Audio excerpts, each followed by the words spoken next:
preço da nossa liberdade. Como nós podemos nos esquecer de Jesus? Acreditando em tudo que nos ensina, mas sempre questionamos as coisas que vêm de Deus.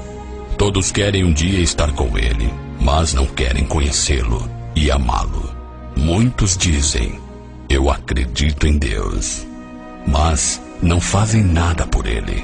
As pessoas mandam piadas por e-mail e umas passam para as outras em uma velocidade luz. Mas, quando a mensagem é sobre Deus, as pessoas pensam duas vezes antes de compartilhar com as outras. Dizem a todo momento qual time que você torce, qual carro que você mais gosta, qual a sua banda preferida, a sua música predileta. Mas pensam duas vezes antes de dizerem: sou de Cristo e amo a Deus. Tentam ser invisível.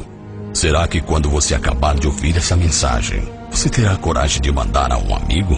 Não está seguro do que as pessoas pensarão sobre você se você enviar? Falar sobre Jesus Cristo não é um assunto que as pessoas querem ouvir. Somente querem a Jesus quando estão em grandes apuros.